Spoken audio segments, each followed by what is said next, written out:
চাটের নাম শুনেই তো জিভে জল চলে আসে। আর দেখুন, দেখেই কিন্তু এটা খেতে ইচ্ছা করছে। আজকে বানিয়েছি পাপড়ি চাট, আর দোকান থেকে কিনে খেতে হবে না, বাড়িতেই বানিয়ে ফেলুন পাপড়ি চাট। এই ইজি রেসিপিটা একবার যে দেখবে সেই কিন্তু এটা বানিয়ে ফেলতে পারবেন। এই জন্যে আমি 2 বাটি মতন কালা চানা যাকে বলে, ছোট ছোলা, এটাকে আমি ভিজিয়ে রেখেছিলাম, রাতভরি ভিজিয়ে রেখেছিলাম। এই 7 থেকে 8 ঘন্টা হবে। এবারে এটাকে আমি প্রেশার কুকারে নিয়ে নিলাম, জলটা ঝরিয়ে প্রেশার কুকারে নিয়ে নিলাম।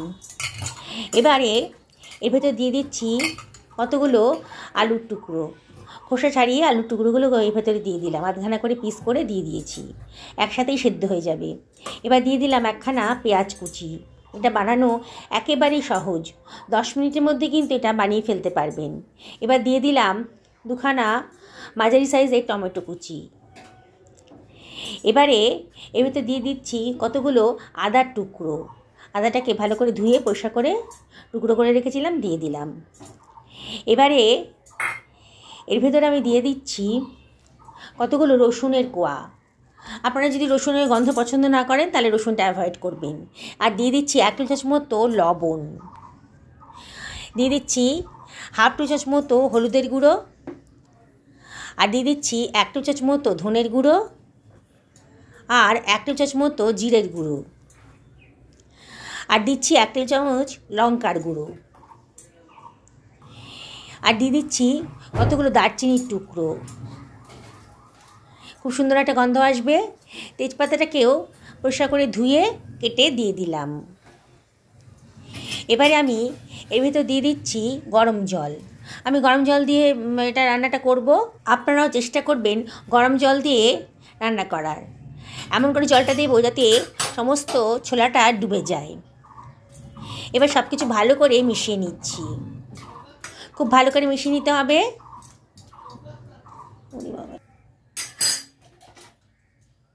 এবার প্রেশার কুকারের ঢাকনাটা দিয়ে আমি 2টো সিটি হতে দেব। ওভেনে বসিয়ে দিলাম, গ্যাস ওভেনে বসিয়ে দিলাম। এবার বাকি কাজগুলোও সেরে নিচ্ছি। এবার আমি 1/2 বাটি মতো ময়দা নিয়ে নিয়েছি, আর দিয়ে দিলাম 1/4 টেবিল চামচ মতো লবণ। হাতে ডলে একটুখানি কালো জিরে আর জোয়ান হাতে ডলে দিয়ে দিচ্ছি, তাহলে সুন্দর একটা গন্ধ বেরোবে। এবারে আমি এর ভেতর দিয়ে দিচ্ছি 1 টেবিল চামচ মতো সাদা তেল। এবারে আমি সব কিছু ভালো করে মিশিয়ে নেব, খুব ভালো করে মিশিয়ে নিতে হবে। তেল আর লবণটা যেন ময়দার সাথে ভালো করে মিশে যায়।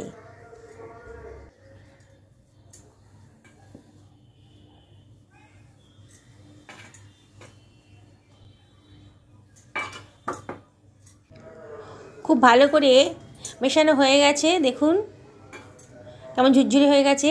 এবার অল্প অল্প জল দিয়ে আমি একটা ডো বানিয়ে নেব। খুব অল্প অল্প জল দিতে হবে, একসঙ্গে বেশি জল দিলে পরে কিন্তু সুন্দরভাবে তৈরি হবে না ডোটা।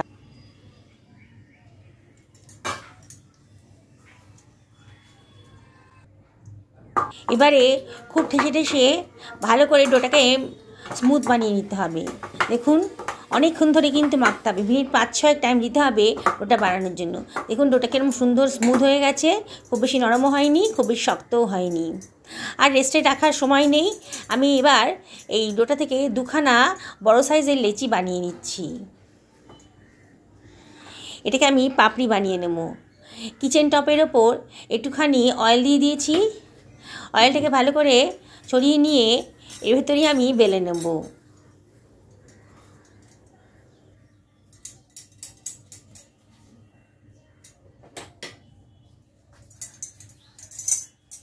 বেলুনের গায়ে তেল মাখিয়ে আমি খুব পাতলা করে একটা রুটি বেলে নিচ্ছি। খুব পাতলা করে বেললে সুন্দরভাবে পাপড়িটা তৈরি হবে কিন্তু, তাই আমি কিচেন টপের ওপর বেললাম। এবার একটা কাঁটা চামচ দিয়ে আমি একটু ফুটো ফুটো মতো করে দিচ্ছি যাতে পাপড়িগুলো ফুলে না যায়। এবার ছুরি দিয়ে আমি লম্বা লম্বা করে কেটে নিচ্ছি। আমি ছোট ছোট চৌকো করে কাটবো, আপনারা ইচ্ছে করলে গোল করেও কাটতে পারেন। কোনো কৌটো ঢাকনা দিয়ে ছোট ছোট গোল গোল করেও কাটতে পারেন। আমি এটা এই শেপেই কেটে নিলাম। এবার এগুলোকে তুলে নিয়ে একটা পাত্রের ভেতরে একটু ময়দা ছিটিয়ে দিয়েছিলাম, যাতে একটার সঙ্গে একটা লেগে না যায়। এইভাবে সবগুলো পাপড়ি আমি তুলে নিচ্ছি। আর একটাও একইভাবে বেলে নেব। কিচেন টপের উপর বেলেছি, তাহলে অনেকটা বড় করে বেলা যাবে, সেই জন্যে আমি কিচেন টপের উপর বেলেছি। একইভাবে কাঁটা চামচ দিয়ে ফুটো ফুটো মতো করে নিয়েছি। তারপরে ছুরি দিয়ে লম্বা লম্বা করে কেটে আবার সাইড দিয়ে ছোটো ছোটো করে কেটে নিচ্ছি। এইভাবে আমি সমস্ত পাপড়িগুলোকে বেলে কেটে রেডি করে নিলাম। কড়াইটা গরম হয়ে গেছে, এবার আমি তেল দিয়ে দিলাম। আজকে সাদা তেলেই করবো রান্নাটা। তেলটা বেশ গরম হয়ে গেছে। এবারে আমি এর ভেতর দিয়ে দেবো বেলে রাখা পাপড়িগুলো। এখন একসঙ্গে জমে আছে, তেলে দিলেই কিন্তু সব একসঙ্গে থেকে ছেড়ে যাবে। এবার নাড়াচাড়া করে পাপড়িগুলোকে আমি ভালো করে ভেজে নিচ্ছি। দেখুন বন্ধুরা কীভাবে ভাজছি। এটা বাড়িতেই যদি পাপড়ি বানিয়ে নেন তাহলে কিন্তু রাস্তা থেকে আর পাপড়ি চাট কিনে খেতে হবে না। আপনারা, আজকে আমি ছোলার চাট বানাচ্ছি, যেটাকে কালে চানা বলে, তার চাট বানাচ্ছি। আপনারা ইচ্ছা করলে পরে মটরের চাট, কাবুলি চানার চাট বানাতে পারেন। আপনারা শেষ পর্যন্ত ভিডিওটা দেখুন, একেবারে দোকানের মতো চাট রেডি হয়ে যাবে। অল্প খরচের মধ্যে বাড়িতেই আপনারা চাটটা বানিয়ে ফেলতে পারবেন। রাস্তা থেকে কিনতে গেলে কিন্তু অনেক টাকা খরচ পড়ে যায়, আর খেতেও অত ভালো হয় না, অত হেলদি হয় না আর কি। তাই বাড়িতেই যদি বানিয়ে ফেলতে পারেন রাস্তার মতন টেস্টি চাট, তাহলে কেন বানাবেন না। আমার কিন্তু 2টো সিটি হয়ে গেছে, আরও মিনিট 10 রেস্টে রেখেছিলাম। প্রেশারটা আর নেই এখন, প্রেশারটা ঢাকনাটা খুলে নিলাম। দেখুন, দেখেই মনে হচ্ছে সব কিছু কিন্তু সেদ্ধ হয়ে গেছে। এবার চিমটা দিয়ে টমেটোর খোসাগুলোকে আমি ফেলে দিচ্ছি। যত সম্ভব টমেটোর খোসাগুলোকে ফেলে দিলাম। এবারে একটা ছুরি দিয়ে আলুগুলোকে একটু কেটে কেটে নিচ্ছি। আলুগুলো তো আমি বড় বড় পিস করে দিয়েছিলাম সেদ্ধ হওয়ার জন্যে। এবার একটু ছুরি দিয়ে একটু কেটে কেটে নিচ্ছি। দেখুন বন্ধুরা, আমি কিন্তু গ্যাসের ফ্লেমটা এখন অফ করাই আছে, গ্যাসের ফ্লেমটা এখনও ধরাইনি। সমস্ত আলুগুলোকে এইভাবেই কেটে নিলাম।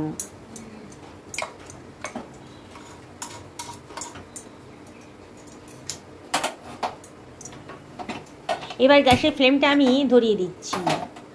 আর একটু যে জল আছে ভেতরে, সেই জলটা একটু শুকিয়ে নেব। দেখুন কিছুটা জল আছে, একেবারেই শুকনো শুকনো হয়ে যাবে। তাই মিনিট 5-6 এটাকে ফুটতে দেব। এবারে এই চেক করে দেখে নিচ্ছি যে ছোলাটা কতটা সেদ্ধ হয়েছে। দেখুন ছোলাটা সেদ্ধ হয়ে গেছে কিন্তু গলে যায়নি, এরকমই দরকার ছিল। এবারে এর ভেতরে আমি দিয়ে দিচ্ছি 1 টেবিল চামচ মতো চানা মশলা, আর দিয়ে দিচ্ছি 1 টেবিল চামচ মতো ভাজা মশলা। গোটা জিরে, গোটা ধনে, গোটা লঙ্কা আর গোলমরিচটাকে ড্রাই রোস্ট করে ভেজে নিয়েছিলাম, তারপরে গ্রাইন্ড করে নিয়েছি। 1/2 টেবিল চামচ মতো লবণ আর 1/2 টেবিল চামচ মতো বিট লবণ দিয়ে দিলাম। বিট লবণটা দেবেন, তাহলে কিন্তু খুব সুন্দর একটা টেস্ট আসে। এবার দিয়ে দিচ্ছি 1/2 টেবিল চামচ মতো গরম মশলার গুঁড়ো, আর দিয়ে দিলাম তেঁতুলের পাল্প। তেঁতুলটাকে জলে একটু ভিজিয়ে রেখেছিলাম, তারপরে বিচিগুলো ফেলে দিয়ে একটু পাল্প বানিয়ে তার মধ্যে দিয়ে দিলাম, আর কিছুটা রেখে দিলাম গার্নিশিংয়ের জন্যে। বেশ টকটক স্বাদ হবে, খুব ভালো লাগবে খেতে। আবারও সব কিছু ভালো করে মিশিয়ে নিচ্ছি। গ্যাসের ফ্লেমটা এখন মিডিয়াম টু লোতে রেখেছি। দেখুন আমার কিন্তু রেডি হয়ে গেছে। এবার গ্যাসের ফ্লেমটা অফ করে দিয়ে একটা সার্ভিং প্লেটের উপর ছোলাটাকে দিয়ে দিচ্ছি। আজকে একেবারে নতুন পদ্ধতিতে এটাকে গার্নিশিং করব। দেখুন আপনারা, খুব ভালো লাগবে, দেখেই কিন্তু জিভে জল চলে আসবে। বন্ধুরা, রেসিপিটা ভালো লাগলে পরে একটা লাইক করবেন। আমি কিছুটা দই মিক্সার গ্রাইন্ডারে একটু চিনি দিয়ে ভালো করে গ্রাইন্ড করে নিয়েছিলাম, মানে ফেটিয়ে নিয়েছিলাম। সেই দইটা ওপর থেকে ছড়িয়ে দিচ্ছি। দেখুন কত সুন্দর দেখতে লাগবে, বেশ টকটক মিষ্টি মিষ্টি একটা স্বাদ আসবে, আর দেখতেও কিন্তু অসাধারণ লাগছে। তেঁতুলের পাল্পটাও সাইড থেকে দিয়ে দিচ্ছি। এবারে আমি এর ভেতর দিয়ে দিচ্ছি একটুখানি ধনেপাতা কুচি, ওপর থেকে গার্নিশিংয়ের জন্য ধনেপাতা কুচি দিয়ে দিলাম। কি সুন্দর দেখতে লাগছে দেখুন। আর কাঁচা পাকা লঙ্কাও কুচি করে কেটে রেখেছিলাম, ওপর থেকে ছড়িয়ে দিচ্ছি।